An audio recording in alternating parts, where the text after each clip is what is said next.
Si Stephen Curry ang kauna-unahang manlalaro sa kasaysayan ng NBA na umabot sa 4,000 career 3-pointers, habang nag-ambag naman itong si Draymond Green ng 23 points upang pangunahan ng Golden State Warriors sa dominanteng 130-104 na panalo kontra sa Sacramento Kings. Pero itong dalawang play na to mga idol ang tumapos sa pag-asa ng Kings na makahabol pa sa laro. Tara, pag-usapan natin yan.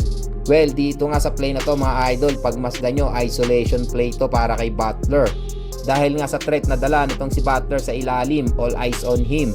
Kung makikita nyo, 5 nakaputi agad ang naalerto pagkahawak pa lang ni Butler ng bola. Itong si Malik Monk nga, dali-dali agad bumalik pataas sa baseline para i-cover ang dadaanan ni Butler kung sakaling sumalaksak. Ito namang si Eli sa bandang kaliwa na nagdedepensa kay Moody.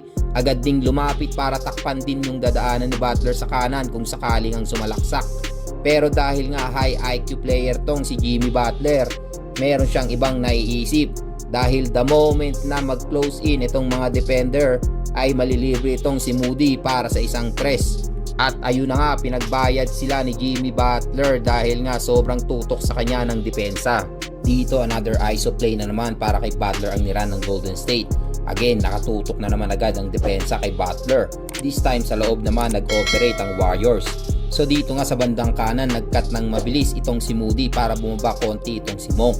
Pero pagkalampas pa lang nitong si Moody sa kanya, balik na agad yung mata niya kay Butler.